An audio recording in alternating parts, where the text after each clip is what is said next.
السلام عليكم ورحمة الله وبركاته. Hordoftoota badhaasa moobaayiltiif barumsa hortee kan addaan turre karatti addaan murree turre arrantana kunoo walitti dachaanee jirraan isiniin jaa. Barumsi hortee kanarra karatti dureen karatti murree arratti deebi'u yaanu kun hortee maaliiti? Kan jettan akkuma beekamu hortee Oromoorraa kan amma dura dubbannee ture.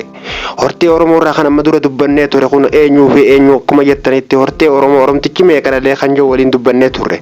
Oromtichi meeqa dhalee erga jenneen booda Oromoon ilmaan lama dhalee.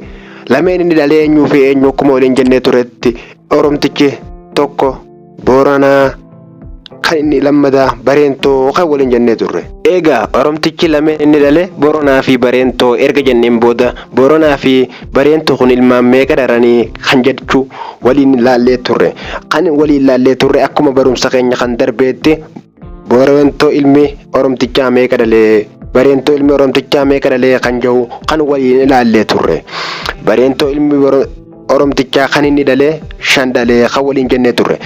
Takka Xumuugaadha, lammaffaan Murawwaa, sadaffaan Karrayyuu, afraffaan Humbannaa, shanaffaan Qalloo kan waliin jennee turre. Xumuugaa, Murawwaa, Karrayyuu, Humbannaa fi Qalloo jechuu kana waliin dubbannee turre. Arrantanas kan baay'ee isin dinqisiisu kan Booranaa yookaan isiniif illee hubannoo ta'e isin barsiisuu deemu Booranaa jechuudha. Booronni meeqa dhalee kan jettaniif Booronni ilmaan 11 akka dureen jaametti amma garuu 12 kan hortee irratti akkuma walirraa dhaalaa dhufneen isin barsiisuu kan yaanu jechuudha. 12 inni illee kun eenyuu fi eenyuu kan jettaniif ammaan tana yeroo qabnu tana keessatti yeroo nuti illeen barannee ilmaan keenya barsiifnu kana keessatti yoo waliin barsiifne eenyu barsiifna waliif jirraa kan waliin jiruuf wal bira jirraa yennee wal barsiisuuf itti fufneeti jirra. Kanaaf Wallagga, Callabba, Goree, Goofaa, Sidaamoo, Arii, Dachee, Garrii, Guraa, Gariiraa yookaan Giriiraa, Naayiroobii fi Gujiidha. 12 inni dhalee yoo namni akkana jee isin gaafate Wallagga, Callabba, Goree, Goofaa, Sidaamoo, Arii, Dachee, Garrii, Guraa, Giriiraa, Naayiroobii fi Gujii jettanii deebisuu danda'u qabdan. Kanaa jechuudha 12 Booranni dhalees erga kana jenneen booda ilmaan isaanii kan dabarru yoo kan ta'u taate ilmaan horteen isaanii irraacha kaatee ballachaa hamma dhala ammaan tanuti yeroo kanatti kan nu geessee ture jechuudha. Kun namni hin beekne jiru ilmi Oromoo ta'e kun guutuun hortee isaatti hisaabbatee galuu qaba kan danda'amu yookaan namni afaan Oromoo dubbateef yookaan Oromoo jigiraateef Oromoo keessa jiraateef Oromoo ta'uu hin danda'u yookaan hisaabbatee yookaan horteedhaan kan ittiin galle yookaan Oromoon gosa qaba.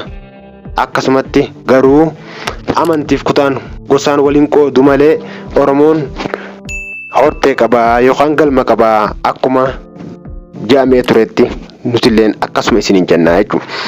Kanaaf waan barreellaa isin dhaalchisuuf kan yaanuta. Kanaaf Xumuugaan ilmi eenyuuti? Xumuugaan kun akkuma beekamu ilma hangafa Bareentooti jechuudha.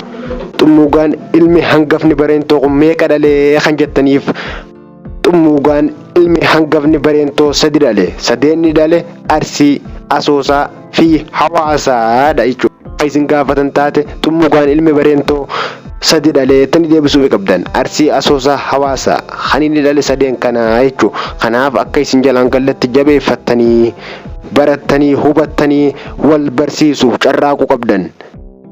Wal barsiiftanii dhalootaaf dabarsitanii waan mul'iftan dhalootaaf mul'iftanii hojii isin hojjettan yookaan tan dhaloota fayyaddu tan dhaloonni isin irraa baree wal barsiisaa deemu yookaan hamma namni addunyaa irra jiru wal barsiisaa deemu kana ta'uu qaba.